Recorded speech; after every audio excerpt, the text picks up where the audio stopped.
Brew Strong is brought to you by Blickman Engineering, home of the top-tier brewing stand. Visit them online at blickmanengineering.com.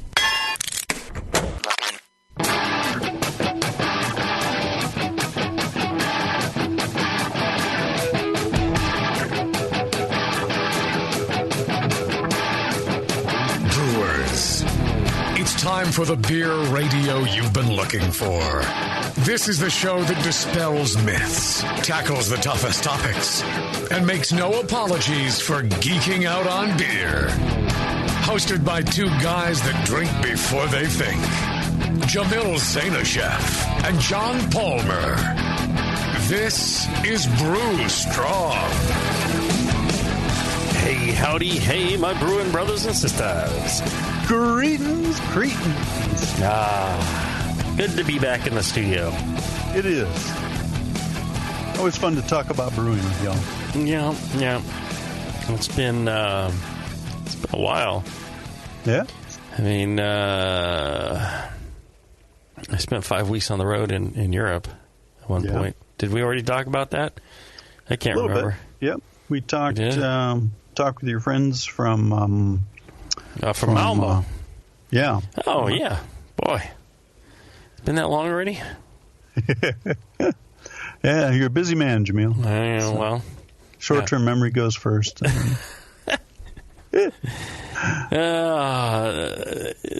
went, then I got back, I went to Boise, and I went to Portland. And I was fine from Boise. I go to Portland. Portland made me sick as a dog. I got some horrible disease from them Portland people. Uh-oh. And probably those voodoo donuts. Just sick for, it's been a few weeks now. Wow. I was raging a fever for 2 weeks. It was brutal. I'm just crawling out from under that rock. I just got back from a couple weeks in Norway and Ireland with Tasty. Yeah. How was that?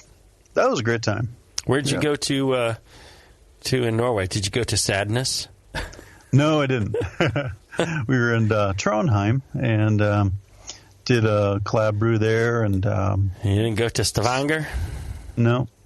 I was at Osman Brewery. My good friends at Osman. Yeah.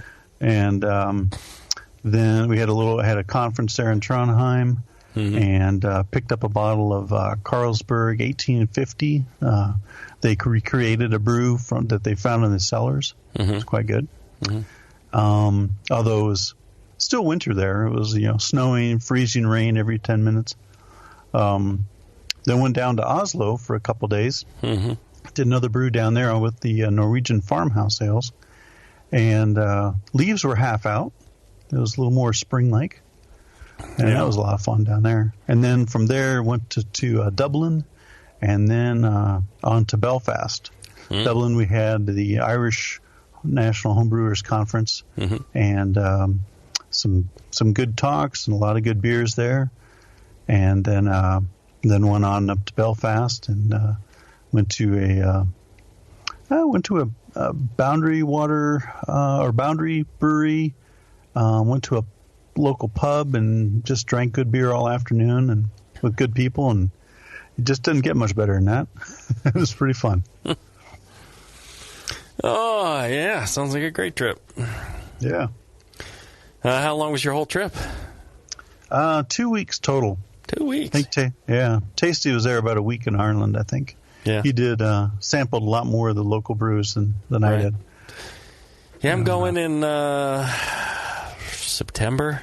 August, September. Oh, good. I'm going to do the Beavertown extravaganza.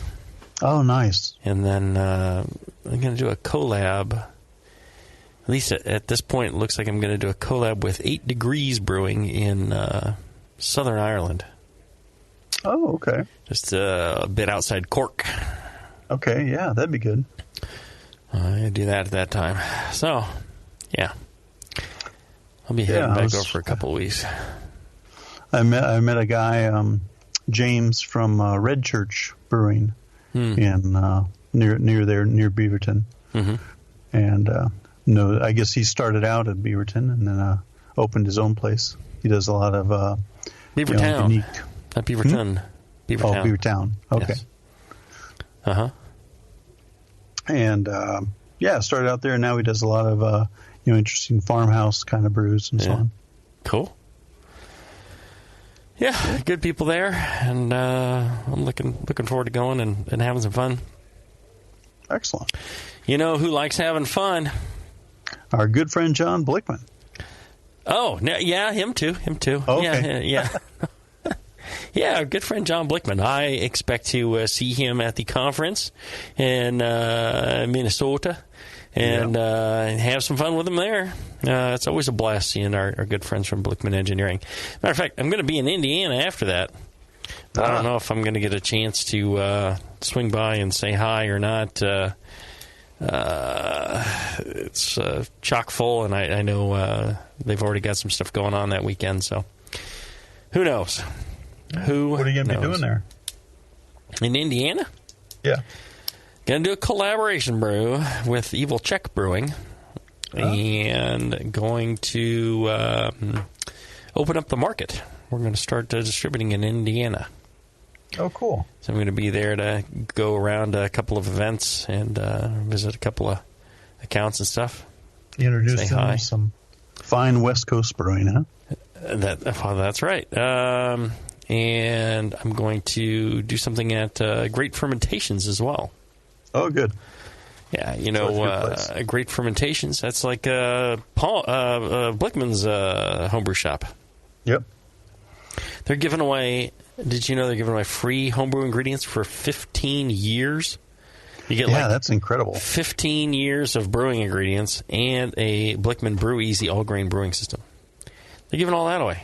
You go to greatfermentations.com/giveaway, enter for your chance to win. It's a $10,000 value, compliments of Great Fermentations. They're going to announce the winner on Saturday, June 17th. And they're doing random giveaways every 2 weeks leading up to the close of the competition. So items like conical fermenters, temperature controllers, a Blickman Riptide brew pump, and a bunch more. And it's all free. As always, when you get a Great Fermentations, you can expect top-notch customer service, same-day shipping on most items. So go check them out. Good people. They've been sponsoring us for a while now. Like them on Facebook, GR8 Fermentation, or same thing on Twitter and Instagram. And don't forget to sign up for the giveaway, greatfermentations.com/giveaway. And tell them you heard it here. Tell them you love us and you want us to keep going. And so that's why you're contacting them. You should tell Blickman that, too. Indeed. Tell Blickman that you like the sound of our soft, sultry voices, that it helps you get to sleep at night. It makes you feel good when you're brewing. Yeah? Yeah. I'm dying. This may be the last show, folks, so listen to every minute of it. Better have a nice IP there. Watch your whistle a bit. I'm having a brown ale from Magnolia. Oh, that'd be good. Yes. Although it's brown ales can be a little dry. Maybe a little too dry. This one's got a little bit of back butter to it. Oh, okay. It kind of sweetens it out. It's very, very English. Very English. 3.7%. Got a little bit of back butter to it that kind of fills it out a little bit. Gives it some sweetness. That's better then. Yeah. They make some nice kind of English-style beers there at Magnolia. Now, isn't Porno Steve a specialist in back butter?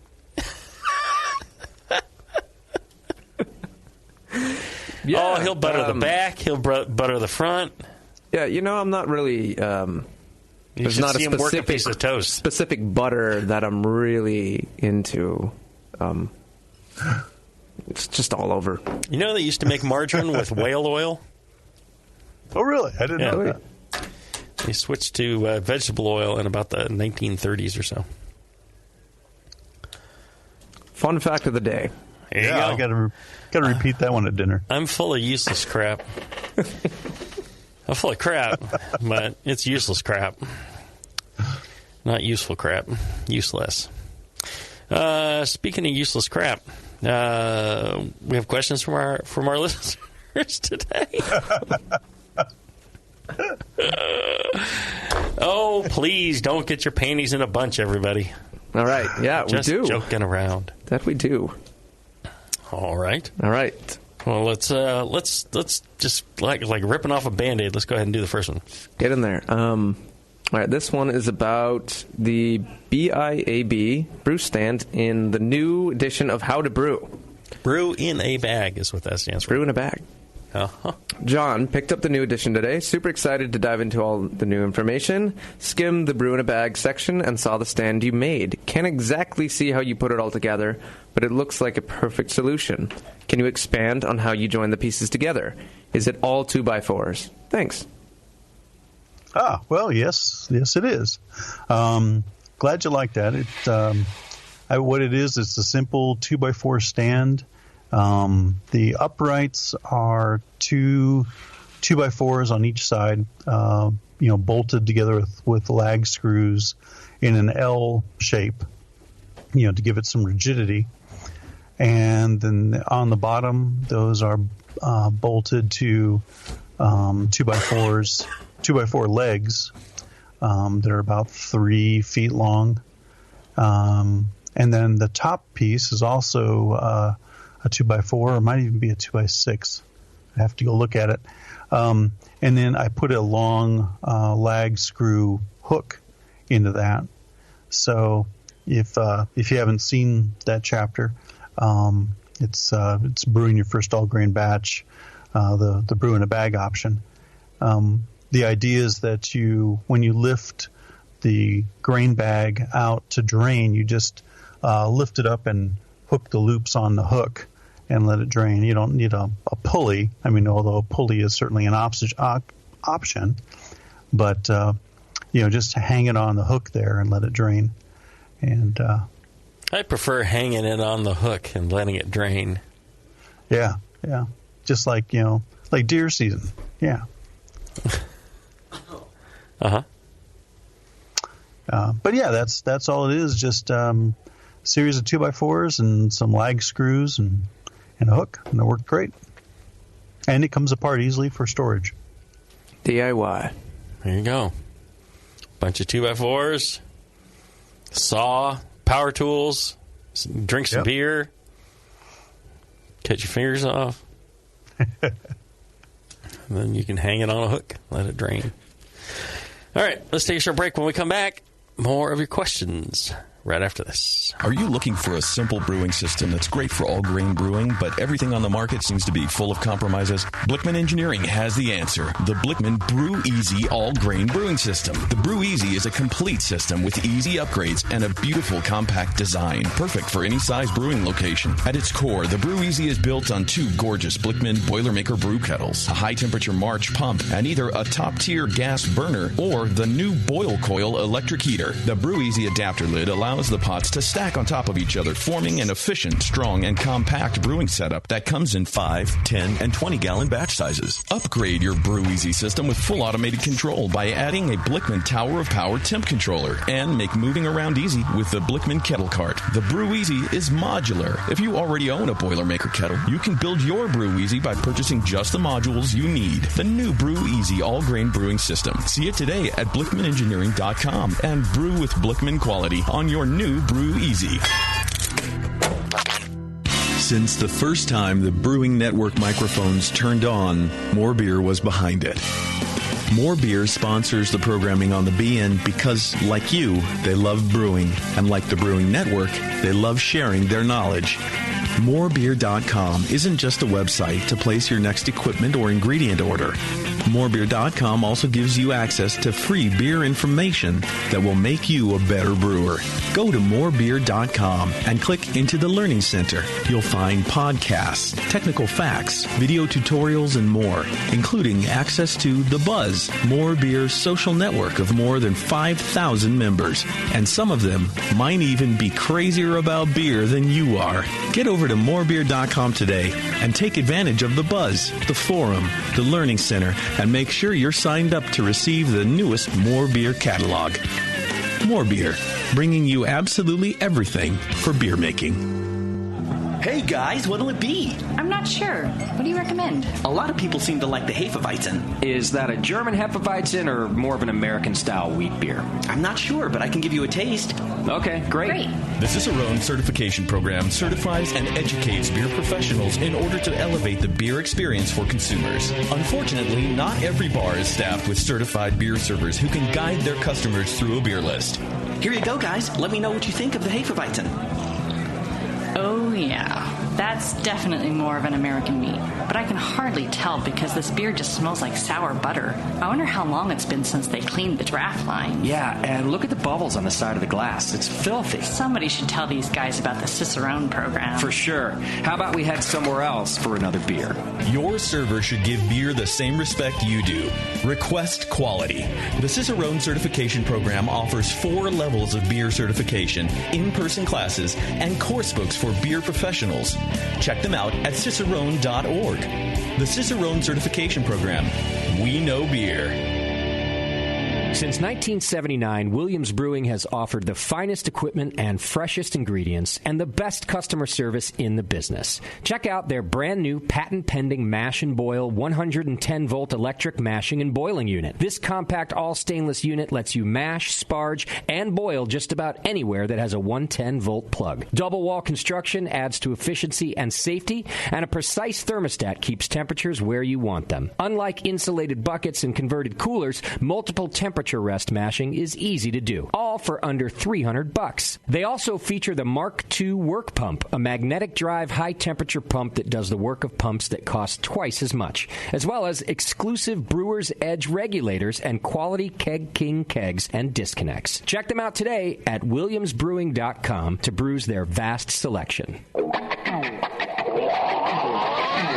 Back to the beer guys that make other beer guys look like wine guys. Brew Strong. All right, we're back. We're doing a live Q&A. Questions that you guys have sent in to Brew Strong at thebrewingnetwork.com. All right, Porto Steve. The next question, please. All right, this one's about the oxidation of IPAs. Uh-huh. Hey guys, I'll start by saying thank you for everything you do for the community, and I'll try to keep it short and include the details in a postscript. Over a year ago, something started going wrong with my IPAs, but not any other styles I can tell. They smell and taste great right after fermentation, but then by the time they have bottle-conditioned, all hop and malt goodness have disappeared, leaving a bitter, vaguely sweet brew that's not worth drinking. I don't detect any of the classic descriptors of oxidation, though. Racked my brain trying to figure this out and have conducted several experiments outlined below that seem to rule out bottling procedure, dry hopping, late hopping, and equipment and water issues. What am I not thinking of? Can a sanitation problem only affect hoppy beers? Maybe something involving the yeast. I don't have a meter to read my pH. Could that be the issue? Please help. You're my only hope. And then there's a bunch of additional info if needed. Yeah, I mean, pH is definitely an issue. I mean, if you have no idea what your pH is, I mean, that's never good. It can, wrong pH can promote oxidation. Well, and we don't know that it's oxidation, right? Yeah, although it is bottle conditioned and the resulting beer is vaguely sweet. Yeah, but see, here's the problem. Every time one of y'all says, oh, I think it's this, I think it's oxidized, or I think it's this, or I think it's that, we believe you, but then again, so many times somebody has said something is one way, and then you actually taste it, and you're like, oh, no, that's actually something else. And so they're always, a little surprised to find out that, what they thought was oxidation was actually something else. I mean, the beer could be sweet because of a variety of reasons, It doesn't necessarily mean oxidation. Now, I think in his email he says something about he doesn't think it's oxidation, but then he thinks it's oxidation. I don't know. Oxidation in craft beer tends to come across as kind of like caramelly. Yeah. So, I don't know. What's the rest of the details there, Porno Steve? Things I've tried to no avail. Brewed all extract to rule out a problem with the mash. Split batch, bottled one, left one in the fermenter. Split batch, one dry hopped, one not. Brewed a recipe without any hops, boiled for less than 20 minutes. Used a hop spider to cut down on hop material in the fermenter. Brewed using different equipment. Brewed using filtered tap water, with and without mineral and acid additions. Brewed with RO water plus salts and acid. Currently seeing if my long abandoned practice of using a secondary fermenter may have somehow helped me from avoiding this in the past. Well, all right, a few things here to note. First off, if you're making all these changes to the water and you're adding acid and all this stuff, and you have no way of checking pH, then it's like trying to go target shooting and just closing your eyes and waving the gun around because you think the target's, could be over here or it could be over there or somebody could be moving it. Or not looking at the target afterward. Right. And so you got to, if you're going to be messing around with your water, you got to be checking your pH. I think that's just fundamental. True. Yep. The other thing is he mentions, it could be, could be one of another thing. Could be none of the things he mentioned that he tried had anything to do with fermentation. Zero. True. Yep. I think. I don't know. Well, a little dizzy here. Yeah.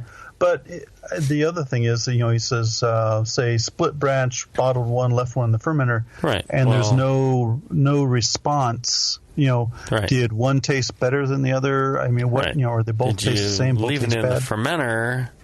How about putting it in like a keg or something? I mean, yeah. Generally, I would say there's a few possibilities, and one is that he doesn't mention attenuation or finishing gravity, starting gravity, any of that stuff.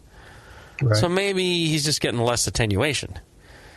I mean, maybe he doesn't even have a hydrometer. I don't know, right? Could be, yeah. Or maybe his hydrometer's off.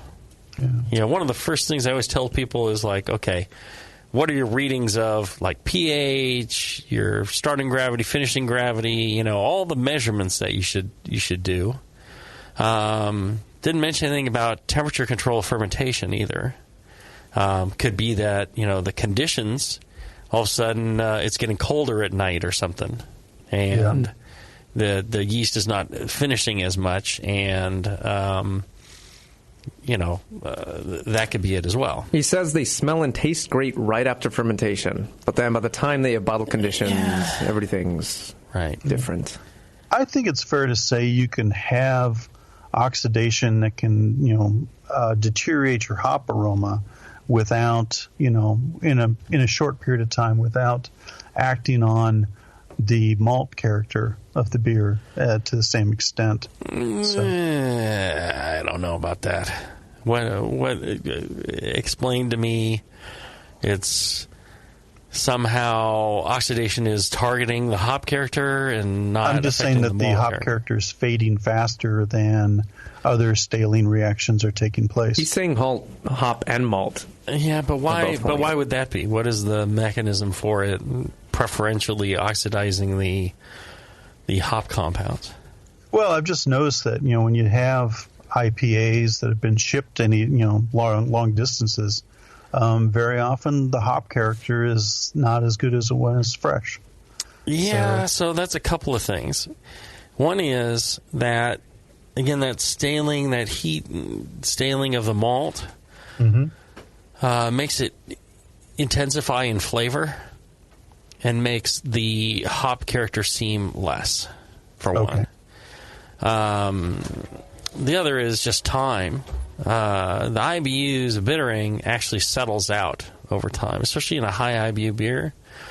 Yeah, they degrade. It won't stay in suspension. It actually can settle out.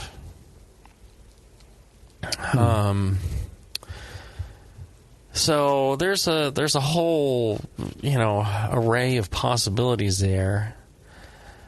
I would the other thing that he doesn't talk about is, well, if last year's was great and this year's was not, could it coincide with the hop crop could the hops he was using last year, higher alpha acid, better aroma and flavor characteristics, and this year, alpha acids have dropped, he didn't increase his amount, or maybe alpha acids went up, so he, lowered his amount, and now he's not getting quite the same flavor, aroma, or, something along those lines are possible. Yeah. I mean, that's, it's an agricultural product, changes every year. That is very true. So, unless you're talking apples to apples, there's just so many little things in it. Yeah. I would suggest that he do an experiment where he kegs and bottle conditions a batch with a lot of emphasis on purging, trying to minimize oxidation at bottling after kegging, and see if he notices any difference to his previous batches. I'm inclined to think it might be oxygen related due to his packaging procedure, and it's something to look into. I would think, as you say, all the other measurements need to be right. Documented too. He doesn't say he's changed any of his packaging routines. He just split the batch and bottled one and left one in the fermenter, but that didn't do anything. Yeah, I would wonder about fermentation. I don't know. Yeah, I think that tends to be the most common thing that ends up being problems, and he didn't mention it at all, so it tends to make me think he's not focused on it, and it is the most common problem. So that's where I would lean. So the takeaway from this, I think, is we don't have enough information to really answer the question. Yep. You guys need to, take measurements. You need to be a little more scientific rather than just saying, well, it tastes this way. If you say it tastes oxidized, well, every answer we come up with is going to, it's like, well, oxidation? Yeah, it's kind of, we don't know that that's really the problem. So it's hard to know for sure. Okay. You guys could send in beer, and we could, taste them and tell you once we taste them. Never refuse a beer. Don't have to limit it to Dr. Homebrew. Ones. Yeah. We can do that too. Yep. All right. Next question. Well, no. I'll tell you what. I want to tell you about my friends at Craft Brew that have released their awesome compact conical fermenter called the Catalyst, made from plastic that's over 90% more scratch resistant than any other plastic conical and 71% less oxygen permeable. It's a low profile stand, allows it to fit snugly in your fridge or right on your countertop. Cleaning's a breeze because the entire lid snaps off, so you can be sure to get all those little crusties off the side. And perhaps the best part is a giant 3-inch butterfly valve at the bottom, allowing you to attach any size mason jar at the bottom for yeast collection during fermentation. Recently, they teamed up with Stone Brewing Company to offer a homebrew version of their famous Stone Pale Ale. Be sure to check it out under the product section of their website, and you can learn more at craftbrew.com. All right, let's take a break. And when we come back, more of your fine questions right after this. If you work in retail sales, the restaurant industry, or are a new craft beer enthusiast, or you know someone who is, you have got to check out Beer 101. Beer 101 is an online course created for anyone wanting a quick introduction to the vast world of craft beer. Beer 101 covers the history of beer, brewing ingredients and processes, vital stats like ABV, SRM, IBU, and gravity, styles, tasting, glassware, and pairing beer with food. The Beer 101 course is offered by the Brewers Association at craftbeer.com. Also home to the truly awesome Beer Style Finder, a visual guide to every beer style. Quickly play with color, bitterness, and alcohol content to interactively explore the entire world of beer styles with a gorgeously designed interface to your favorite beverage. The new Beer 101 course and new Beer Style Finder are only available at craftbeer.com. Craftbeer.com, celebrating the best of American beer.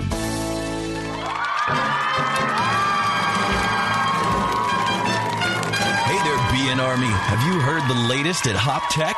Since Hop Tech has doubled in size after a huge expansion, Jade and Roberto can stock even more of the best quality homebrewing supplies and equipment.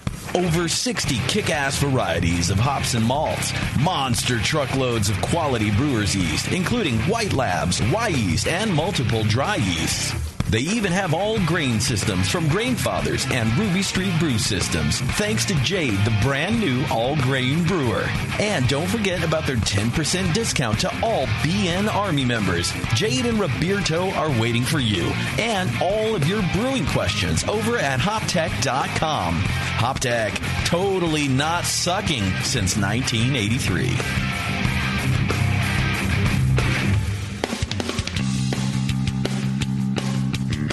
Hey, my brewing brothers and sisters. This is Jamil Zainashev, and I want to tell you about Heretic Evil Twin. You might be familiar with my homebrew recipe, which uses massive late hopping to create a balance between the malty sweet and the hoppy bitter, along with an outrageous malt and hop character. I wanted a beer with the same bold hop and malt character, so we played around with the homebrew recipe until we were able to make a great commercial version too. We've created a beer rich in malt character, full of caramel, toast, biscuit, and an ever so subtle roast note. On top of that, we piled in an insane amount of Citra and Columbus hops at the end of the boil, as well as in dry hopping. This damn-the-cost approach to hopping gives Heretic's Evil Twin a great blast of citrus and tropical fruit that can't be matched by any other hop. The result is a bold, malty, hoppy, but easy-drinking beer. This is our top seller, our flagship beer, and I couldn't be prouder of it. Cheers. To find Heretic beers near you, click on Find Some at hereticbrewing.com. The 21st Amendment. Watch out! Do you like beer? They make beer. Watch out! Do you like friends and fun? They make friends and fun. Watch out! Do you still like to have a good time? The 21st Amendment. Watch out! The 21st Amendment in San Francisco, located at 563 2nd Street, 2 blocks from the building where baseball is seen and played. Try their beers in the pub or try them in the can, featuring Monk's Blood. Made with real monk. Watch out! So why not have the best time of your life? Go to the 21A and Sean O'Sullivan will personally greet you with a can of Monk's Blood. The 21st Amendment. Watch out! This advertisement is not in any way affiliated nor associated with the 21st Amendment Bar and Pub, nor its subsidiaries or affiliates. This telecast is not copywritten by the 21st Amendment for the private use of the Brewing Network. Any use of this telecast without Jamil Zainashev's consent is prohibited. Suck it, JP. Are you a member of the White Labs Customer Club? If not, you should be. It's the easiest way to earn free stuff for turning in your old homebrew labels from either Vials or Pure Pitch. All you have to do is save your labels and redeem them for things like free yeast, an exclusive White Labs t-shirt or sweatshirt, and even the opportunity to brew with the yeast man himself, Chris White. Signing up is easy. Just go to whitelabs.com/customer club, fill out the registration form, and then mail in your labels. They will return the favor by sending you awesome White Labs swag. Go sign up today at whitelabs.com/customer club. White Labs, pure yeast and fermentation since 1995.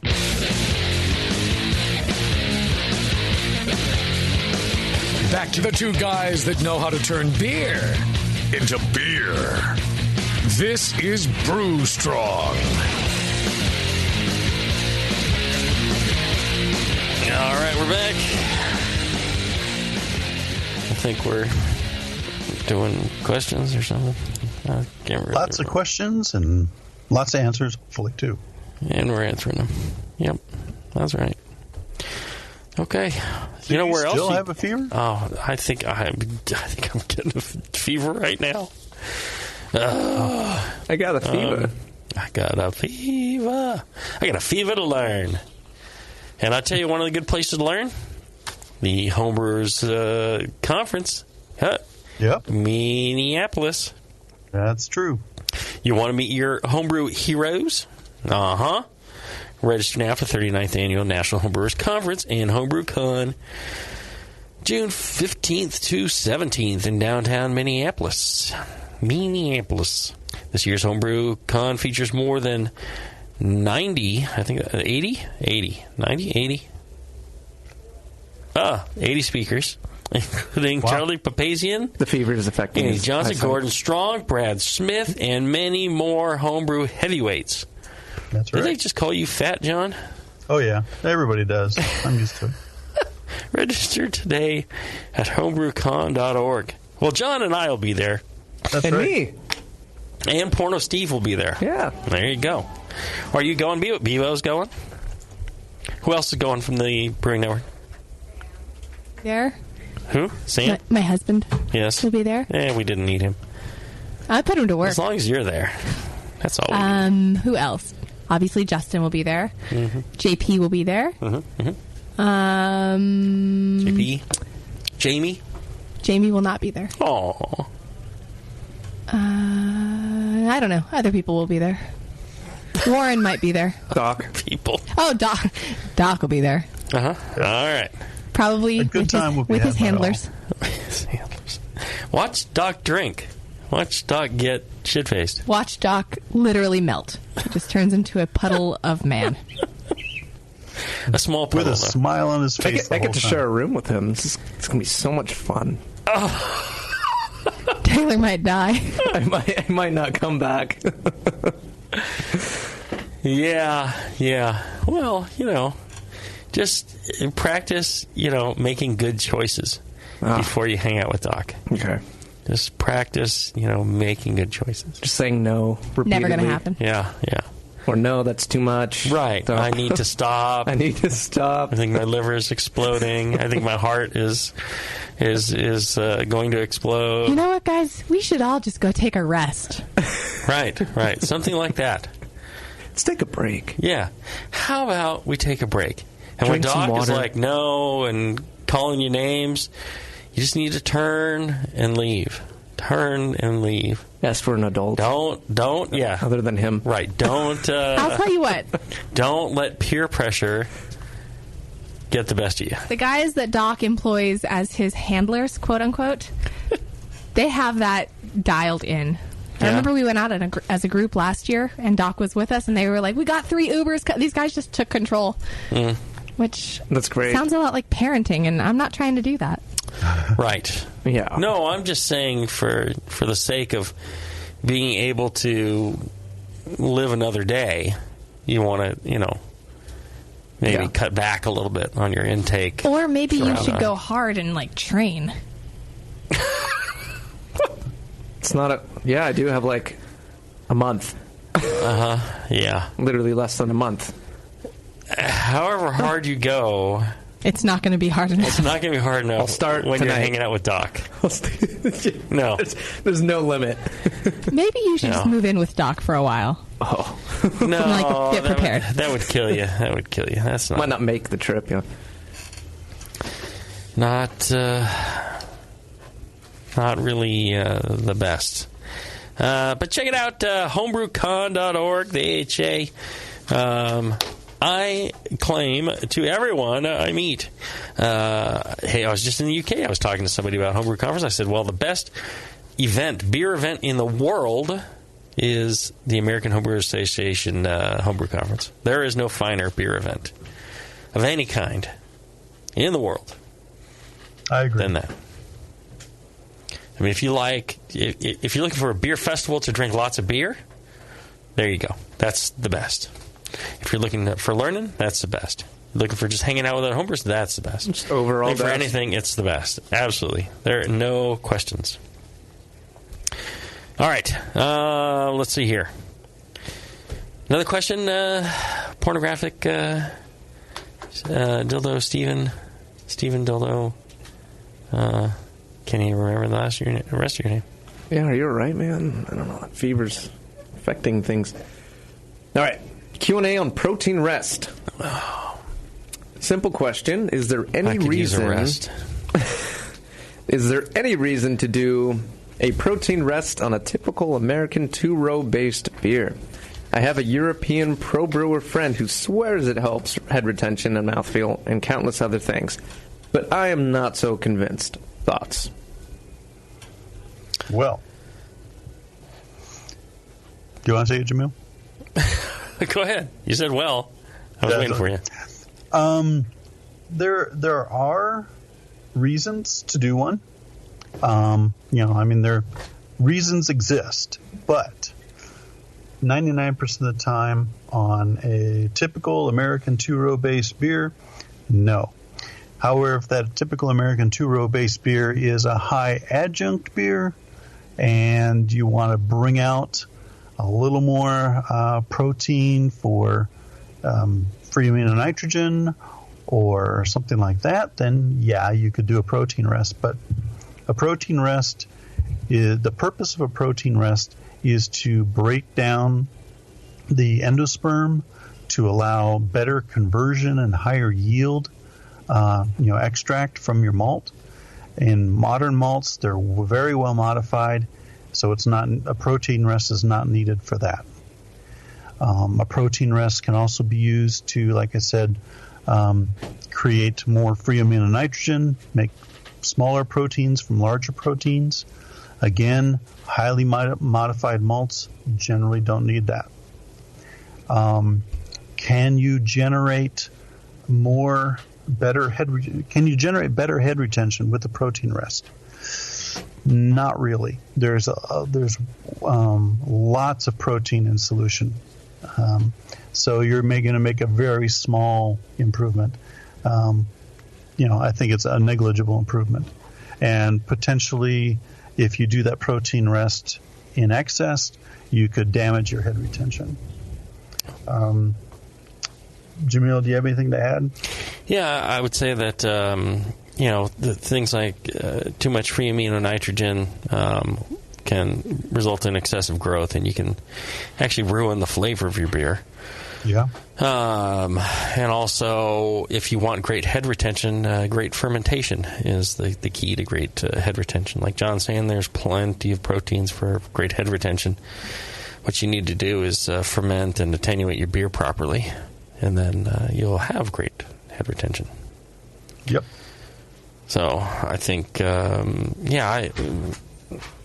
I've done protein rests in the past and did side-by-sides and things like that. And it has been many, many years since I've done any protein rests. I have no desire to do one, no need to do one. So, I don't know. Maybe for one particular brewer and his particular ingredients and process, maybe it works for him. I don't know. But I think in general, it's not worth doing. I agree. Next question. This one's from Bryce Remington. It's about mash efficiency and lautering speed. I'm pretty consistently hitting 65% mash efficiency. I run a 60-quart cooler with a copper manifold in the bottom, and on average mash at 152 to 154 degrees for 60 minutes. Testing conversion with iodine looks great, and overall it looks like I'm getting the full conversion.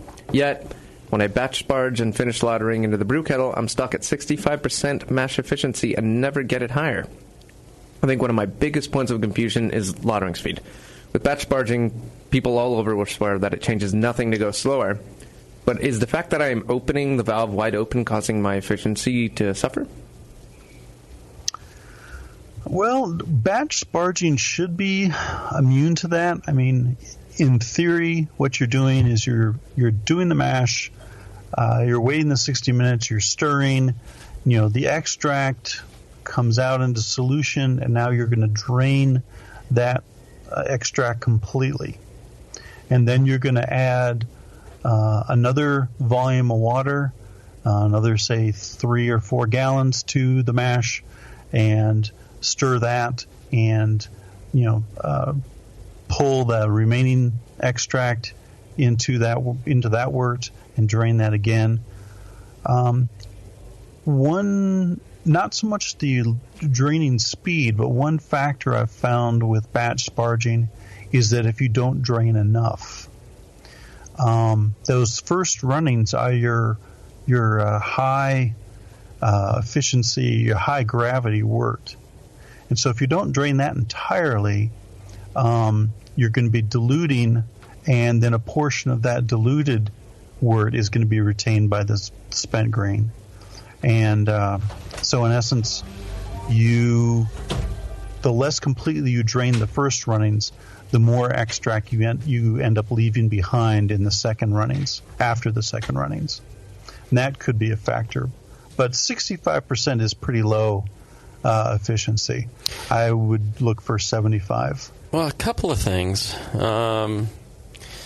If your beer's tasting great, don't worry about the efficiency. Throw in a few more cents worth of malt. When people are trying to hunt for the numbers, I think, they tend to ruin their beer trying to, achieve something that really is making no difference to the flavor. But one of the things on batch sparging and, the time factor. So one of the problems is that people will either run off too fast, and like John's saying, they're leaving liquid behind. If you run off fast, it takes a while for some of that liquid to come back out of the grain. You may think it's empty, but if you were to close the valve, wait 15, 20 minutes, open the valve again, quite a bit more runs out. That's one of the things that you're missing in running off too fast. You can either run off fast, you can run off slow, and then wait. Either way, it's going to take a certain amount of time. If you're not giving enough time, you're not going to get the extract out of there. Same thing happens when you add your next batch of water and you stir and all that. You need to give it enough time for everything to, for the new water to work its way into the grain and, everything to equilibrate and the sugars to come out. If you rush that part, if you throw the water in there, you stir, you recirculate real quick, and then dump it out again, you think, oh, well, it's batch sparging. It doesn't make a difference. The time does make a difference because it's not an instantaneous process into the grain and out of the grain. It takes some time. So you have to account for that in your speed of what you're doing things. You run off fast, but that doesn't matter. Then you're going to sit around and wait while it trickles for another 20, 30 minutes. So that's where speed comes in. If you're at 65%, either that's what you're doing is you're leaving it behind that way, or you are not crushing your grains sufficiently, or your numbers off because you're not measuring your volumes correctly, or your hydrometer reading is off. So it's one of those three things. Good points there. Temperature, not really going to make a difference. The potential of the malt, you need to know what that is. A lot of times people go with what's in some brew software, and what you actually need to know is the potential of the malt that you get that lot of malt. You want to look that up because it can be substantially different than what's listed in brew software. So that can throw you off. But that's generally a lesser issue than measurement error, not crushing enough, not waiting long enough for it to drain. So, all right, I think we did a good job on answering that one, yeah? Yeah, I think so. All right. Well, I'll tell you, the Brew Lab. You know the Brew Lab, John? I sure do. That'll give you answers. You want to know about your water? You want to know? Measure. You got to measure. They've got a great water test kit, and they've got various versions of it. They've got it with a pH meter, a sweet pH meter. They've got it with a pro level version. We use that at Heretic Brewing, and I tell you, we love it. I'm real pleased with that. I think it's every brewery should have one. Yeah, good value. You get your results quicker than sending it out to a lab. You get more. The number of tests you get, it's cheaper than sending it out to a lab. So there's no reason not to have one of these kits. And I think that this is the best kit that's available on the market for home brewers and generally for professional brewers too, unless you're going to really go out and set up your own water lab. I think that this is a great kit for most breweries. I agree, yeah.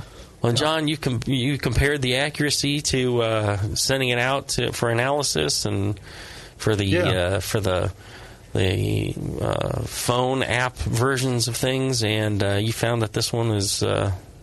It's right there. Yeah. I mean, the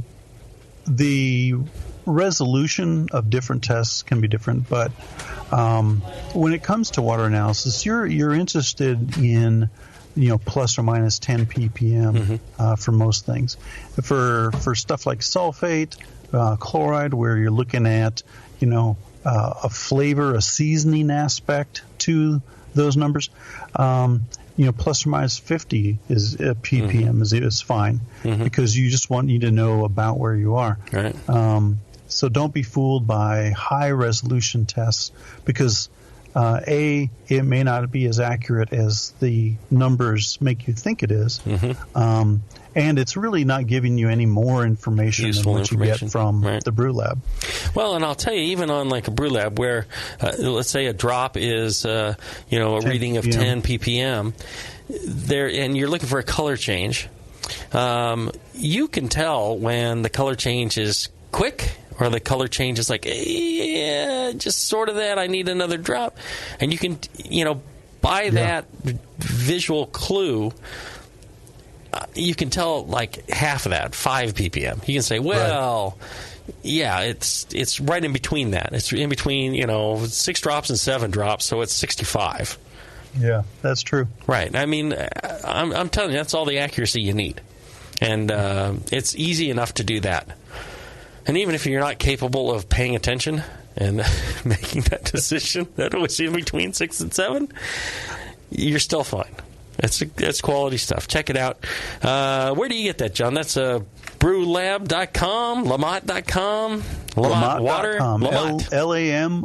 LAMOTTE.com. Say hi to our friend E. Rector. Yep, Ernie Rector. E. Rector. It's also available. Most awesome name I've ever heard. He's a super nice guy too. Yep. E. Rector. Yep. Email him, erector@lamott.com. Yeah? That's right. Tell him how much you think his name is awesome.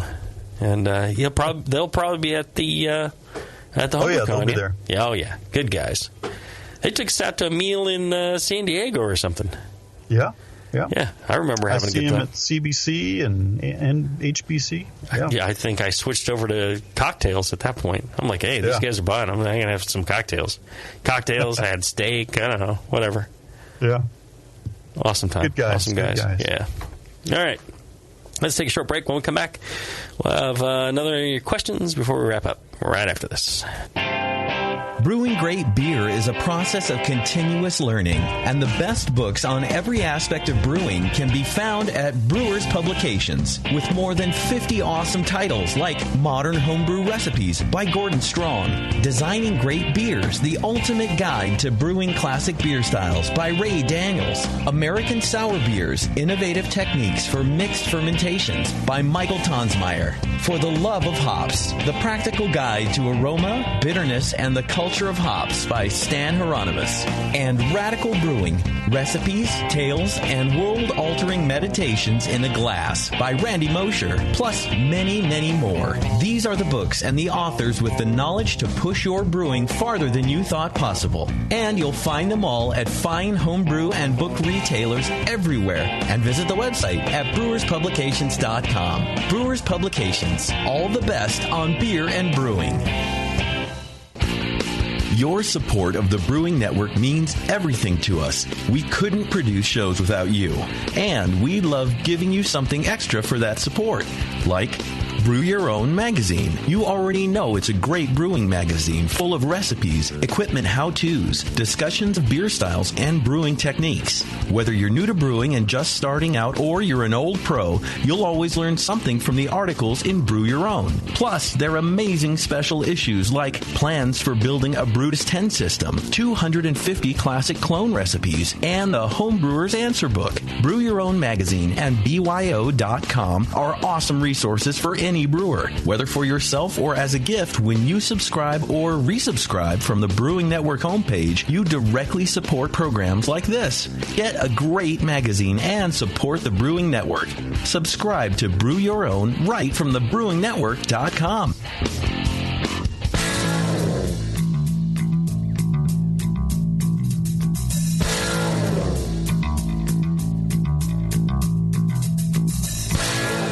Learning to brew has never been so disgusting.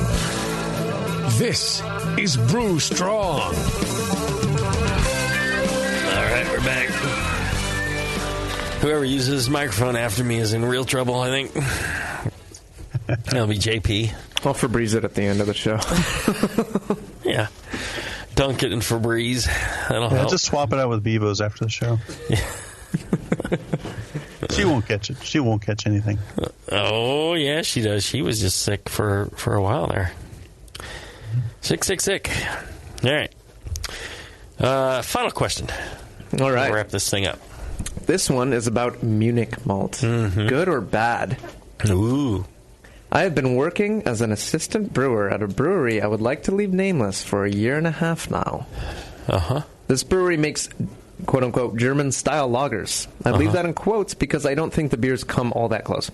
When I got hired, I was fairly new to brewing and didn't really understand the ins and outs of German lagers. I've been listening to a lot of the BN podcasts and looking up recipes. It seems that nearly every German beer other than a Pilsner has some amount of Munich and or Vienna malt. A while back, I asked my boss, Seibel Institute grad, why don't we use any Munich in-out Marzen? He told me, quote-unquote, my teacher told me to never use Munich or Vienna. They are unstable and you can get all the same flavors from caramel malts. From everything I've read, that statement is the exact opposite of true. I have homebrewed several beers using boatloads of Munich, trying to figure out any downside to using it. I've been on a bit of a mission to prove them wrong. I brewed a Marzen of my own that turned out very well. I gave this to a friend of mine who was also a Sybil grad. He said it was the closest thing he has tasted in the U.S. to the beers he had in Germany. That gave me enough confidence to bring it to my boss. Boss tried it, was very impressed, and said we should brew that recipe on the big system. He also mentioned it tasting just like the ones in Germany. Then I told him the recipe. He seemed offended and said there's no way in hell we were using Munich or Vienna. Is there a downside to Munich or Vienna? The recipe malt bill is 42% Pilsner, 38% Munich Type 2, 17% Vienna, 3% Kara Munich, 60 Luftbond. You know, perhaps somewhere, somehow, there's some possibility. But in general, some of the higher thermally stressed malt, like caramel malts, actually fight stability. Isn't that true, John? Yes, that is true. It's the thermal load that is in the how big a load you've got in your beer that affects later stability. Yeah. So that being said, well, a lighter kilned Munich or Vienna should be better in that respect. Yeah, I don't know anything that I can think of that would make that true. I think, if you're trying to make like a Munich Dunkel, I don't think you can make that at all without 100% Munich. Without Munich. I mean, you could just color it up with some Carafa Special, but you're not going to make a great version of. I mean, the Munich malt has a kind of a bready, character to it that is just delicious, and which I think is important in certain styles. It just seems insane to me that you would stop using something or not use something that is, a quality product that a lot of brewers use. I mean, if you're making plain old, Pilsner, I could see saying, hey, my Pilsner's made with just 100% Pilsner malt. You're not going to put any adjuncts in there. You're not adding any Munich. You're not adding any Vienna. It's just Pilsner malt. I could see that, and I could get behind that. I understand. But when it comes on these, Box and things like that, how the heck are you going to make it without throwing in some Munich? Yeah. I think somehow his boss has misremembered what he learned, because it's the caramel malts that have some downside in terms of flavor stability, especially caramel 60. The lower caramels, not too bad. The very high caramels, they've been roasted a bit more, and they're usually not so bad, although usually only use those in small amounts.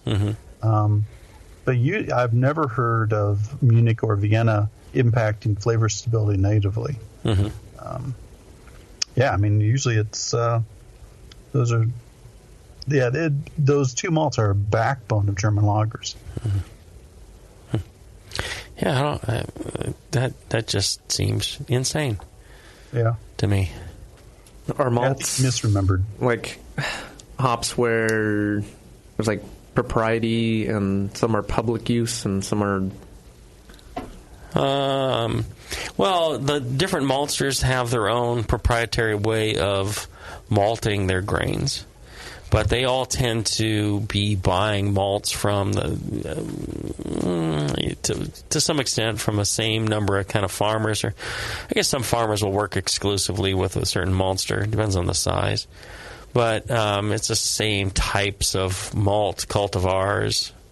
Barley, barley cultivars that are used for malt. I mean, there's a variety of them, but it's not like I think I'm sure there's some licensed ones. But it's more what the maltster does with it, I guess, and to each his own. I'm sure some of them keep some of that secret. Right. Yeah. But Munich and Vienna malts are really traditional malts. Been around hundreds of years. Well, there you go. All right, another fine show. Yes. Make sure to check out. What? Somebody has a question? I have a chat room question. Wow. I have to get to the right screen. I was just shocked. Somebody is listening. Wow. Yep, that one guy. John Blickman? Craft Beer Geek from the chat room. He said, this is more of a pro-brewing related question. I actually have a brewery in planning and am planning to open this December. I'm wondering if Jamil can talk a little bit about transferring beer from vessel to vessel on this scale. I have heard using CO2 or pumps are the general methods. What are the pros and cons of both? Thank you. Just for reference to the question, I'm talking about pursed fermentation transfers. Yeah, generally, you can use CO2. Problem with CO2 is it costs a bunch of money to, push an entire fermenter of beer with CO2 because you're essentially filling that entire volume with pressurized CO2. It can be also a little difficult to control. If you don't get the pressure right, if the pressure goes too high, you pop your PRVs. The nice thing about it is it's gentle on the beer. It can change the carbonation, but if you're not carbonated yet, then that's fine. The problem with pumps is pumps will tend to introduce oxygen through the seals. Sometimes it can be very minimal, but if you don't have the appropriate meter to test to make sure that you're not introducing a ton of oxygen into your beer, you want to be careful about that. And, the action of the pump can kind of beat up the beer, the shear force can have some negative impact. There's low shear pumps. Just in general, you want to avoid transfers as much as possible. I mean, we do unitank, and we don't transfer the beer to another vessel at all. That's how we avoid it, and I'm quite happy doing it that way. So, there you go. Hopefully that's a quick, solid answer. All right, let's wrap this up. We got another show to do. I've probably only got another 60 minutes in me before I pass out, and you have to call 911. Someone get him a cup of tea. Yeah, a cup of something. Check out our sponsors. That's what I wanted to say. Check out Blickman Engineering. Blickman Engineering with a B and a CH. Lots of goodies there. You'll see him at the conference, too. If you get to the conference, make sure to find our friend John Blickman at his booth. Say hi. Shake his hand. Tell him how much you appreciate his sponsorship of the show. He will thoroughly enjoy you doing that. So please take the time to say hi to him. And if you want to help some more, you go to the Brewing Network store, thebrewingnetwork.com/store. In there, you're going to find all sorts of goodies available for sale. And when you buy that stuff, it helps the bottom line of the Brewing Network. Right now, since winter's over and it's getting into summer, we've got a clearance sale on snowboards. I mean, they're like, quarter price. So check them out. Got the logos on there, everything. They're just badass. So check them out. BrewingNetwork.com/store. Till then, everybody, brew strong. Brew strong.